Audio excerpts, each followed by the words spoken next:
Nationalsozialisten, nur die besten Nationalsozialisten sind Parteigenossen. For Adolf Hitler, victory meant more than the opportunity of implementing his perverse racial views. European conquest and global domination would also enable him to redesign Germany and the occupied territories along the lines of his equally twisted architectural ambitions.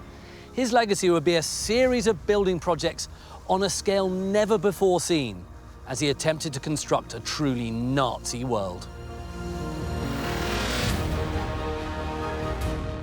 In this episode, I'll examine how the Nazis began to stamp their mark on Germany and the nations that had fallen under their jackboot. From Hitler's plans to redesign Berlin as the capital of the world, to the destruction of Warsaw, which would make way for a Nazi model city as an ever-expanding building program acted as a catalyst for the enslavement, extermination, and destruction of entire nations and their histories and cultures.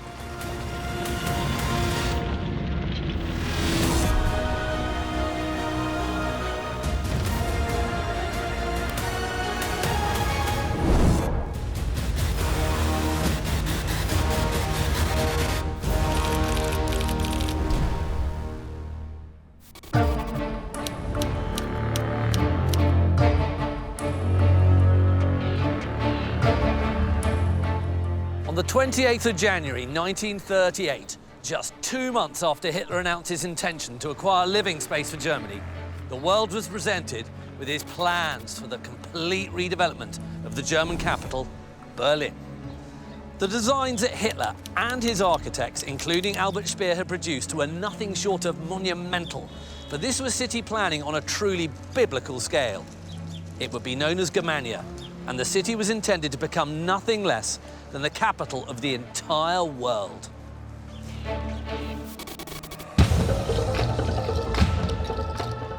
Germania was a grand, I think some would say grandiloquent plan to rebuild Berlin, not just as the new capital of Germany, but as the capital of the world, Welthauptstadt, as the Germans called it.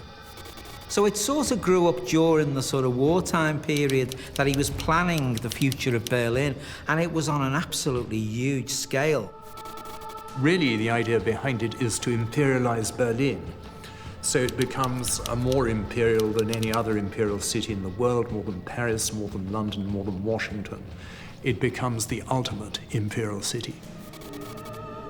The key characteristic of the plan, which was pulled together by Hitler's chief architect, Albert Speer, was to create these roads, east-west and north-south axes, which were massive roads, something like 120 meters wide, 5-6 kilometers long, and also to put up new buildings which were completely out of proportion to the existing buildings that were there.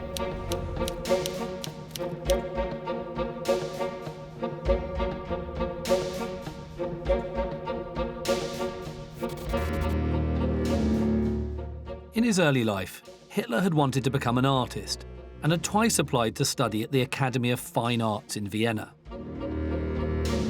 His application was denied on both occasions, and with the Academy suggesting that he instead consider taking up architecture due to the accomplished way he had drawn the buildings in his paintings. He wasn't very good at drawing people, but he was pretty good at drawing buildings. And he said that if he couldn't be an artist, he'd like to be an architect. He really thought of himself as an artist and an architect, a builder rather than destroyer. I mean, that is so ironic, really. Becoming dictator, of course, it gives him the chance now to indulge himself in architecture. But Hitler needed someone to make his architectural dreams a reality.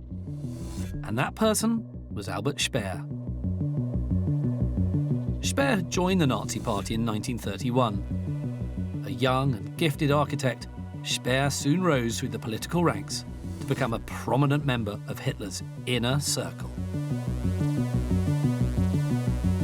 Speer was an ordinary young architect. He did join the Nazi Party, but he joined quite late. He was a technocrat. He was a modern-minded man. He was from the upper middle class, so he's very unlike a lot of Hitler's early followers. And many people have said he was Hitler's unrequited love, because he was indulged terrifically. But he was prepared to accede to Hitler's very strong ideas on what architecture should look like.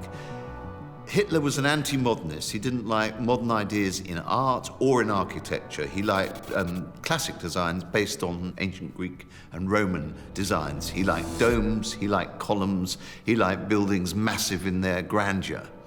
And Speer was prepared to go along with this and design and build buildings exactly in conformity with Hitler's wishes.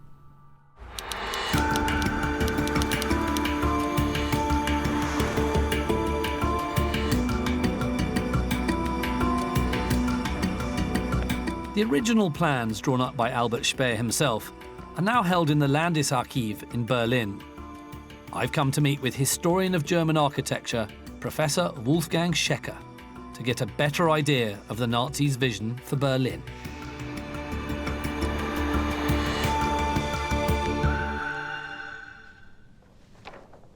Wow, this looks very impressive. What's this? That is the so-called Triumph Arch. And how big is this arch? In meters, how tall is that? It's at least it was 120 meters high. At 120 meters high, the arch would have been over 20 meters higher than the Statue of Liberty in New York. And if that wasn't enough to have impressed the people who stood before it, they would simply have had to have gazed through the gigantic arches at what would have been the largest building ever constructed in the history of the world. Through it, I can't help but notice this big dome here, which of course is the Great Hall, isn't it? That is the Great Hall. There was a plan for a People's Hall, a Volkshalle, which would have had a dome 16 times the size of the Dome of St. Peter's in Rome. The People's Hall was to have had a staggering combined height of 290 meters, which is over twice as high as the Great Pyramid of Giza. Sitting on top of its enormous dome would have been an 80-foot-high golden eagle looming over the city. And inside this colossal structure, a giant arena with 3 tiers of seating, which would have allowed Hitler to address some 180,000 faithful listeners. But Speer had calculated that having all those people under one roof would have presented an unusual problem.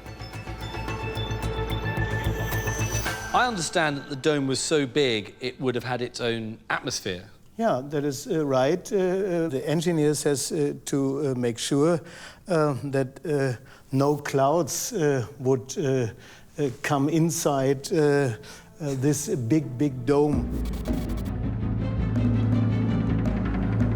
It would have been impractical because all the breath of those people would have brought about rain clouds within the dome of the Great Congress Hall.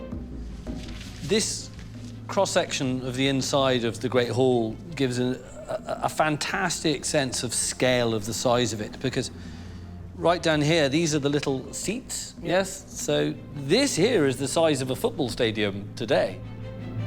I think there are probably 2 main reasons why they were conceived on such a large scale. One was actually a sort of practical one, that the Nazis wanted to choreograph great public events where they brought seriously large numbers of people.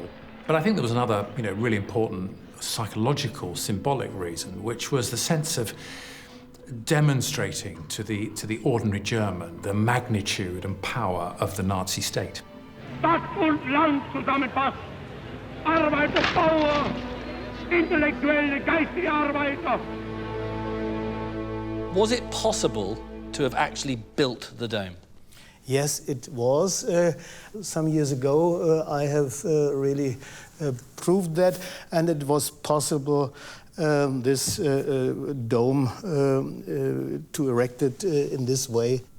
I mean, it would have been entirely feasible. I mean, Speer was knocking down apartment blocks and houses to make way for these buildings. And after all, the Germans did build these enormous flat towers, anti-aircraft towers, which also provided air raid shelters for thousands of Berliners. Massive grade construct. So, I mean, it would have been entirely possible.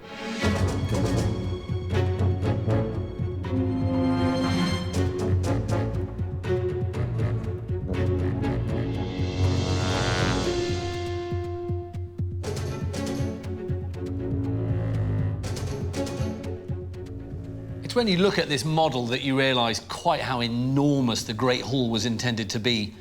Next to it are two little models of the Brandenburg Gate and the Reichstag, both of which are here in Berlin, and buildings I know well. They're big buildings, and yet when you place them next to the Great Hall, they look absolutely tiny.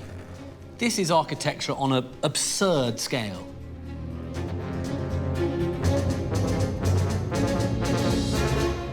I think the Nazis suffer from an inferiority complex, and whereas we were Great Britain, they had to be Greater Germany. And I think the same thing that, you know, they saw the wonderful buildings in New York, the skyscrapers and that, we must outdo those wretched Americans.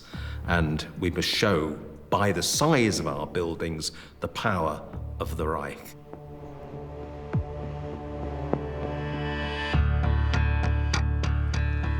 One of the things I've learned about coming here today is that you shouldn't just see Germania as a building project or an architectural scheme. It was a lot more than that. Hitler dreamed it up when he was in prison in the 1920s. And that, of course, was when he was writing Mein Kampf. So Germania and Mein Kampf are twin projects. Germania is an expression of Hitler's evil, and it's an evil that will lead the world to war.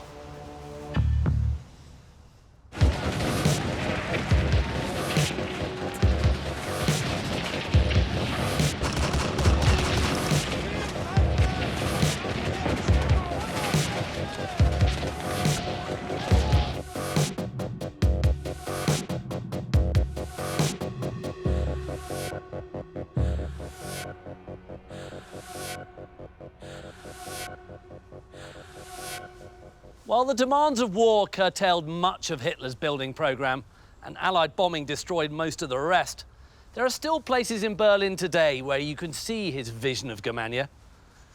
That's if you know where to look.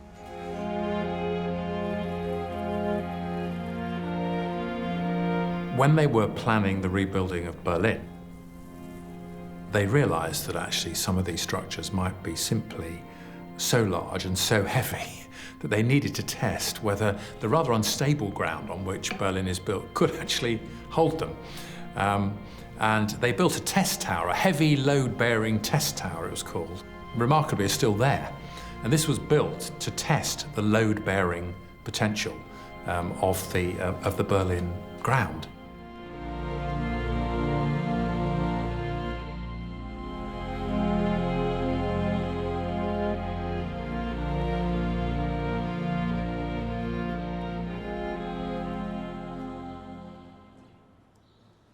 I have to say, it's a little nerve-wracking standing in here because above me is 12,650 tons of concrete, which is about the same as 8,500 cars. And you've got to remember that this is an experiment. You feel a long way from modern Berlin, and you feel as though you're just about in the Berlin of Albert Speer and Adolf Hitler. Not Berlin, but Germania. It's fantasy world capital that he wanted to create. And in a way that this building is not so much an experimental piece of architecture, it's not a load-bearing stone, it's a foundation stone.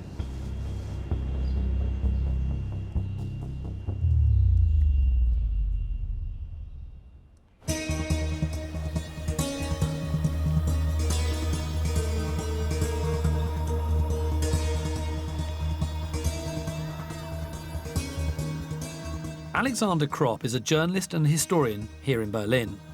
I've come to meet him to get a better idea of what the landscape of the city would have looked like if Germania had been completed. We're standing in what would have been called Adolf Hitler Platz, Adolf Hitler Square. What would we have seen if we were standing here in 1950 and Germania had been finished? Now we are in the front of the Reichstag building, and in the left over there, there would be the new Reichstag. The new, and how big would the new Reichstag have been? As large, a bit larger than the old one, and the old one would become the library of the new Reichstag. And then we will see the biggest building in the world, the so-called Great Hall.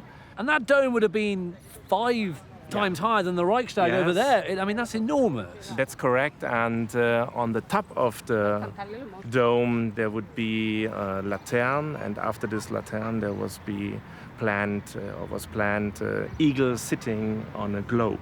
The world. Yes, the world, and that's the symbol of the symbol for Hitler's wishes to be the master of the world. Yeah, it's obvious metaphor. Yes. And then what would have been next to the Great Hall as we work our way around here? Yeah. What would have been now, over there? Where the chancellery is now located, there was planned Hitler's palace.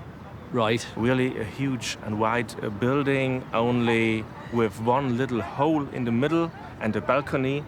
And this was planned as the position of Hitler to speak to 1 million people here at Adolf Hitler Platz. So that would have been his personal little spot to address. Yes. 1 million people would have fitted into all this area here. Yes, that's true. That's true.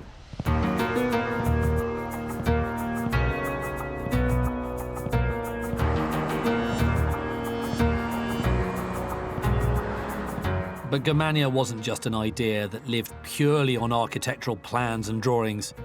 It was a reality that was already well underway. Alexander is taking me to another place where the Nazis had started the first stage of construction of their new mega city. This feels like we're in a little slice of Germania.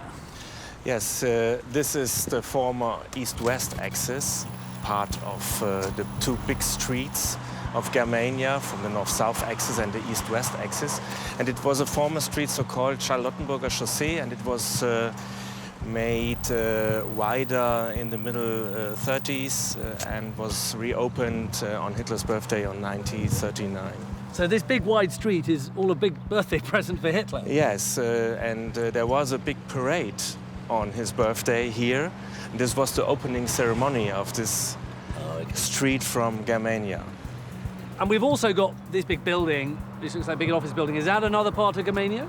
Yes, because this is the only building from Germania which was built here in this part of the east-west axis. It was planned in the middle 30s, and the start of the building was also before Second World War started, and it was finished in the beginning of the 50s, and it was the house for the German communities. So all of Germania would have looked like that? Yes, in this part, yeah.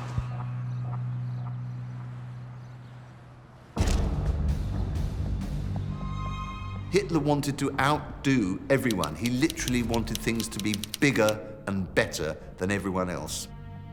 Impression is everything. Propaganda is the religion of the regime. It's all about persuasion. It's all about imposing the regime's idea on you. But it's also all about empowering your imagination. They want you to admire them. They want you to be in awe of their power, their splendor, their superhuman qualities, which meant superhuman buildings. I think there's no doubt that when you look at the architectural plans of the Nazis, that they were predicated on the idea that by the time the war started, it was a war that Germany was going to win. In a way, I suppose, many historians would say that Hitler put an awful lot of effort into dreams, delusions, and perhaps not enough into military strategy.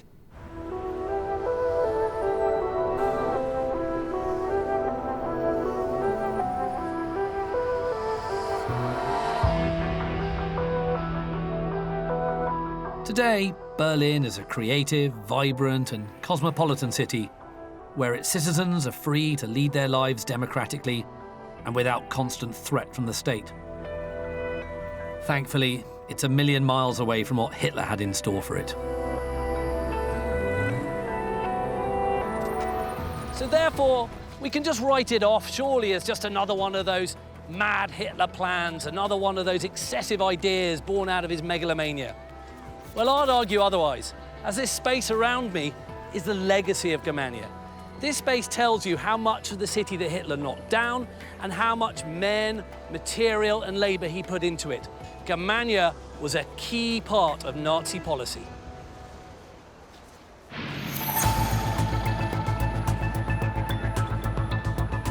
A project the size of Germania was going to require vast resources, such as building materials, manpower, and a lot of money.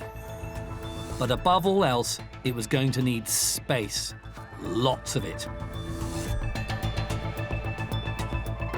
During the time of the planning of Germania, Berlin was a city of over 4 million people, about 80,000 of whom were Jews.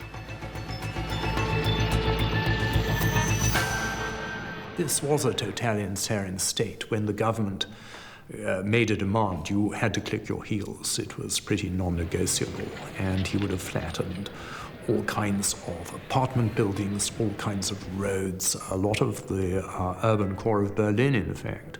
People would have been moved. A lot of people being thrown out of their residences without any sort of form of compensation were Jewish residents of Berlin who were subsequently, of course, deported east to their murder. There was no conception of the human cost that this would have been, and indeed no conception of the financial cost. The planned construction of Germania was a direct catalyst in the persecution of the Jews and the subsequent evolution of the concentration camp system.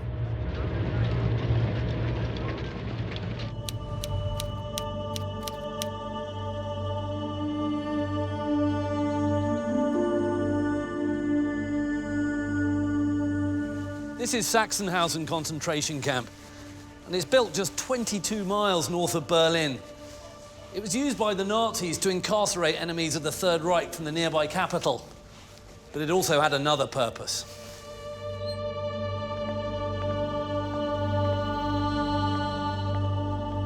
Between 1936 and 1945, over 200,000 prisoners passed through the gates here. They were made up of Russian captives, political dissidents, Jews, and other undesirables.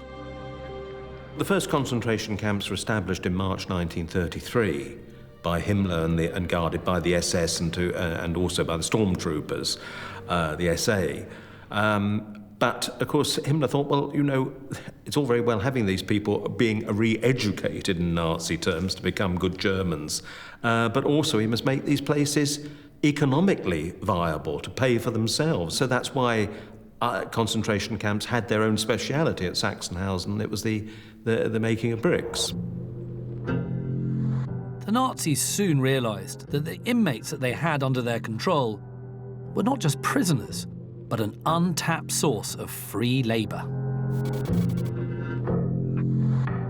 And during the summer of 1938, the inmates at Sachsenhausen were forced to work on the construction of the Klinkerwerk Oranienburg, the world's largest brickworks, designed specifically to supply the building materials for Hitler's new world capital.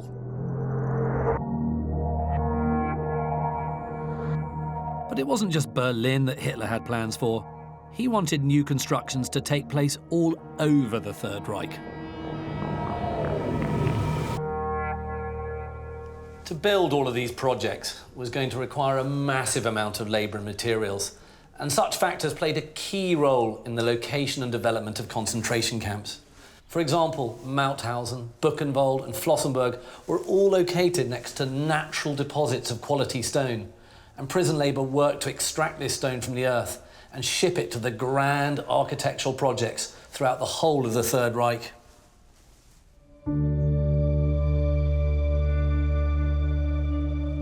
It was quickly realised by the Nazis that they could serve a double purpose in the concentration camp. They could punish and detain their enemies there and eventually exterminate a lot of them, but they could also become an integral part of the Nazi economy, because you didn't have to pay people who were enslaved and your prisoners already, and you could work them and work them to death, in fact, at very, very little cost.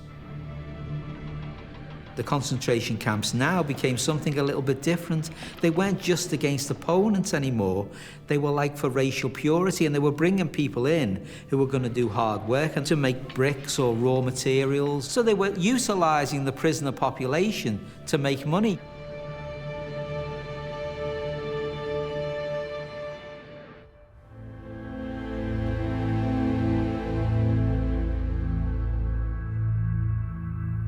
There's something doubly inhumane about Sachsenhausen, because the Jews who were sent here were kicked out of their homes in Berlin, which were then flattened to prepare for Germania. And the Jews who ended up here were then forced to make bricks which would then be used to build Germania over the site of their destroyed homes.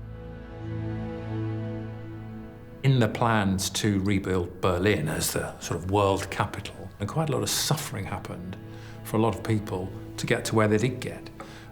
So, people were forced from their homes, including a lot of Jewish people who were forced out of parts of Berlin for land clearance. It's not the case to say that some of these plans that never happened are somehow victimless. There were many, many victims.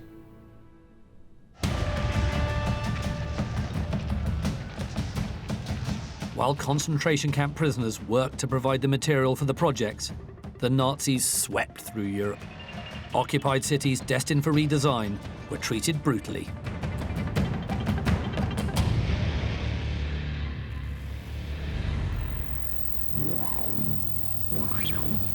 The most infamous example was Warsaw, the historic capital of Poland.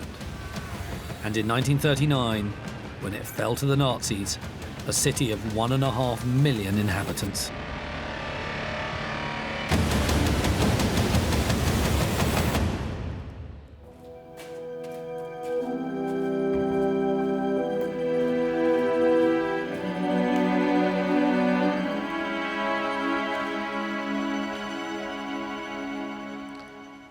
Plans for the remodelling of Warsaw were well underway even before the invasion of Poland.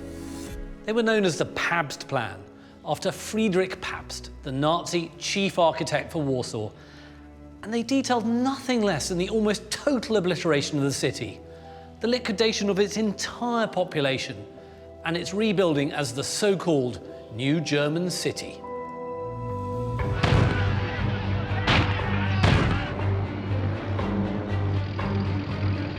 The city of Warsaw, in a few weeks of the first campaign of the Second World War, was about 80% destroyed. It was a decapitation strategy. We will destroy the Polish elite. And in the first few months, or the last months of 1939, is what they tried to do. Murder the lawyers, the judges, the professors, all of these people. They wanted to destroy Polish culture. The plans had one main objective: destroy the ancient city of Warsaw, including most of its historic buildings. Then build a new city, which would have had a much smaller population of about 130,000 people, which was insignificant compared to the 1.5 million people who actually did live in pre-war Warsaw.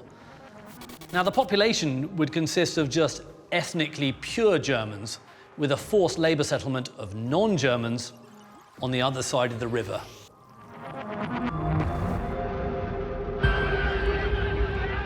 The Nazis wasted no time in making their terrifying vision a reality. Within a year, their plans were put into action. What ensued was one of the darkest periods in Poland's history.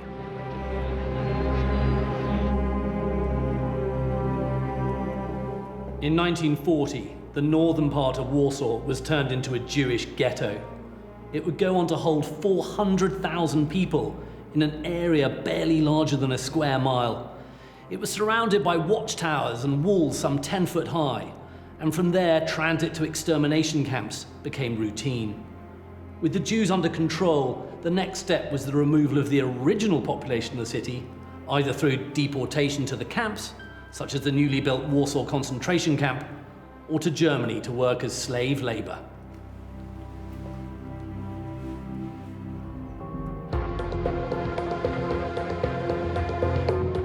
But 2 years later, in August 1944, the Poles fought back in an event now called the Warsaw Uprising. It failed, and the Nazis went into overdrive. Hitler ordered the total destruction of the city, and by January 1945, 85% of it had been destroyed. However, the changing fortunes of the war in the East meant that the Nazis' plans to rebuild the destroyed city in their image never came to fruition. And when they were finally forced to abandon the city in 1945, they simply left behind them utter devastation.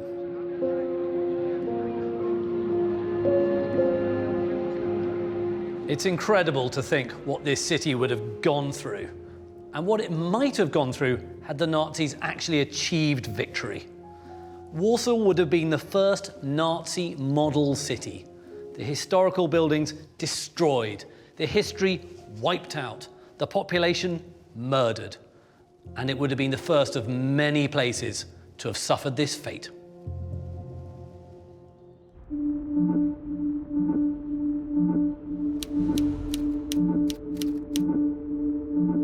The Nazis never got to implement their redesign of Warsaw. But one place where you can get a good idea of the type of structures that would have stood there is Nuremberg, in Germany.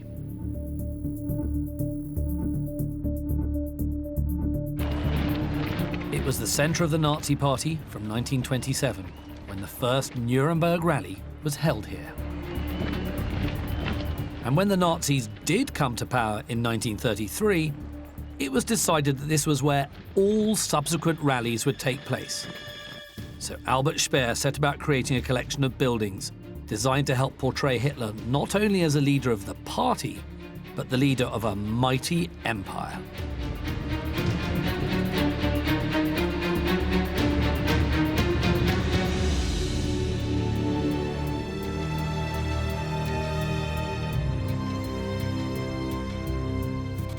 The rally grounds were to be comprised of 8 structures, sprawling across a staggering 11 square kilometres.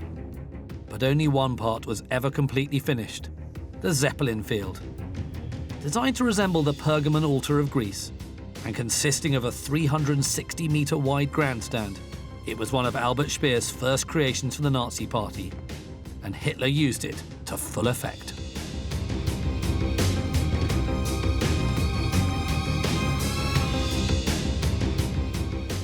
The spot where Hitler would have stood to address the party faithful during one of the mighty Nuremberg rallies. You have to imagine 200,000 men and women in uniform. And behind me on the tribune stand itself would have been enormous swastika flags.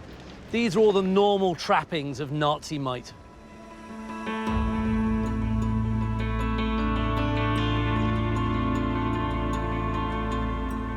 The thing about the Nuremberg rally grounds is that had Hitler won the war, they wouldn't have been unique.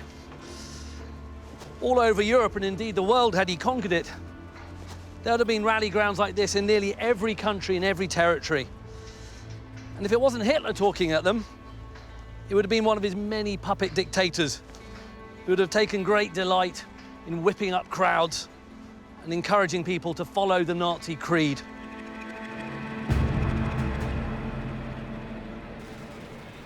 There's no doubt that Hitler, I think, saw himself not just as the Führer and the Chancellor of Germany, but as a modern-day emperor. I think at the time, Hitler and other leading Nazis, believed their own propaganda, and they believed that what they were doing was creating a new German empire.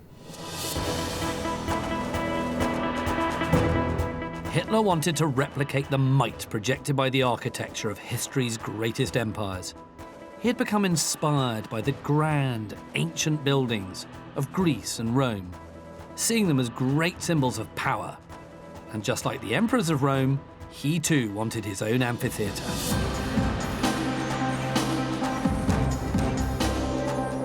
The largest surviving building is the Congress Hall. It was designed to accommodate some 50 to 60,000 people, and it was modelled on the Colosseum in Rome. Congress Hall was for having the great party congresses, the great party meetings and gatherings, so its function was entirely political. It was essentially the ultimate podium from which Hitler could perform.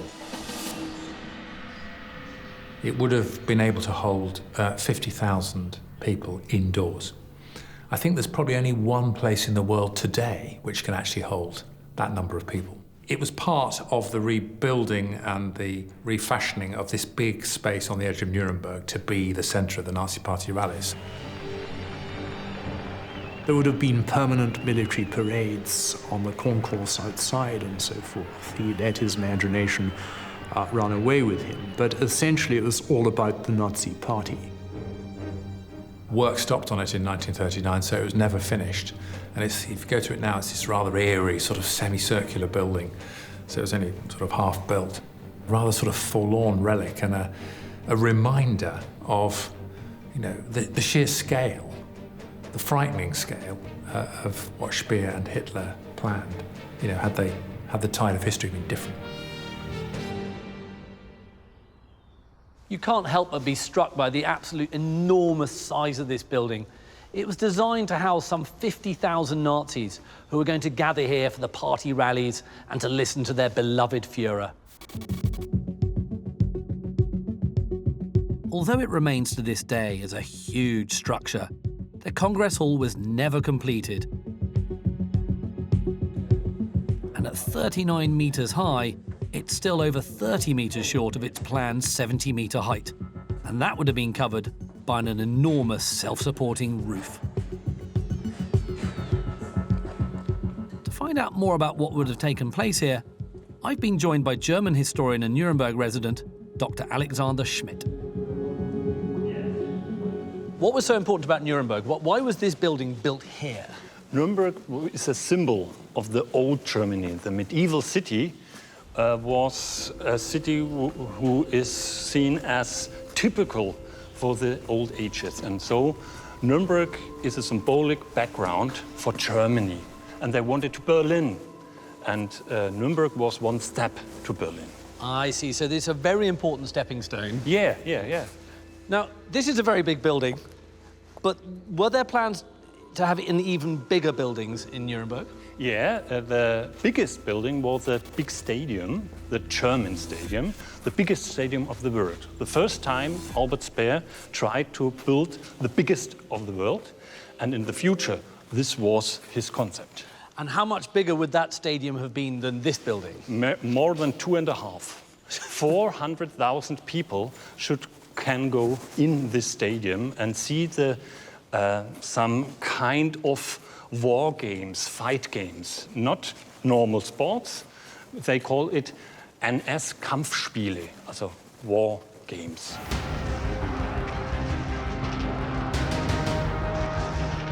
Just like the Colosseum in Rome, spectators would have been treated to a gladiatorial display from Hitler's armed forces, showcasing their strength and fighting skills, while further impressing the might of the Nazi Empire on the German people.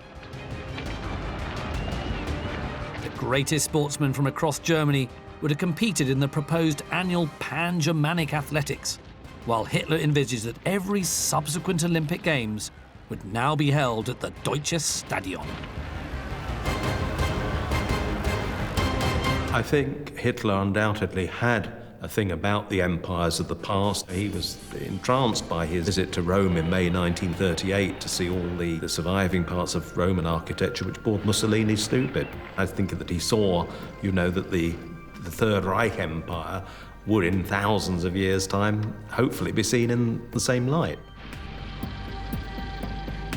He loved classical buildings, so he did have this idea that buildings reflected the power of a regime. So he would go back to the classical buildings of Greece and Rome, and he would want to create buildings on that scale. So that's why we see Nazi architecture is very much influenced by Hitler himself. Hitler wants lavish buildings, not of the Gothic style, he wants them of the classical Romanesque style.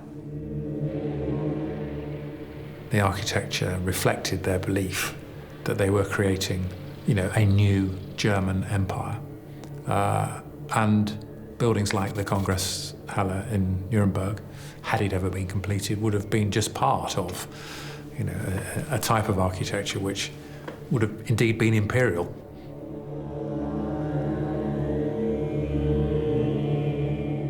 One of the hallmarks of Nazi architecture and the whole idea of Germania is this sense of scale. Do you think that had history been very different, we would have seen more buildings like this around Europe and around maybe elsewhere? Surely, because they had big plans for many cities, not only for Berlin or Nuremberg or Munich, for Linz, for many little towns. And in the other countries, it's the same development. Albert Speer and Hitler envisaged future generations marveling at the ruins of the great empires that once ruled the world. Except alongside the decaying structures of Rome, Greece and Egypt, they hoped would stand the buildings of the Third Reich.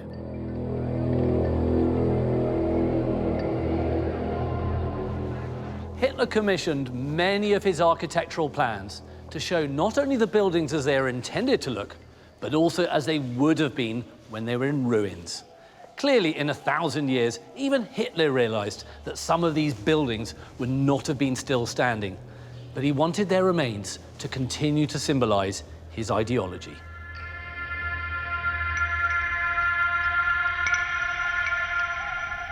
Hitler and Speer often talked about what they called ruin value, and they espoused the idea of ruin value, which basically was the idea that when you build something, you should build it so that it achieves its purpose and is architecturally pleasing for the present.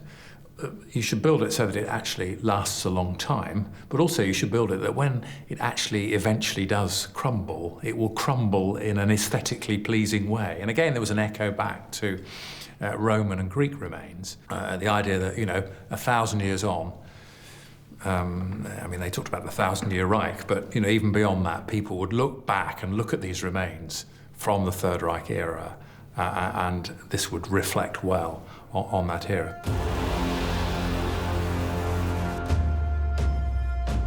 But as we watch these buildings decay and rot, many of them unfinished, it would be easy to see them as simply the follies of a megalomaniac dictator, and to separate the creation of Hitler's architecture from his war crimes.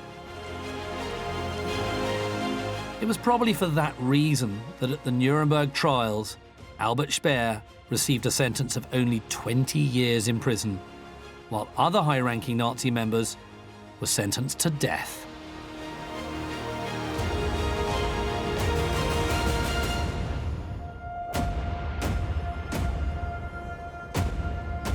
Maybe they hadn't yet realized that these grand building projects were a key driver to the building of the concentration camp network, the persecution of Jews and peoples of the occupied territories, all of which contributed to the start of the war, and that had the plans been carried out in full, they would have meant the destruction of national histories, the enslavement and extermination of native populations, and the realization of the Nazi dream of a 1,000-year Reich.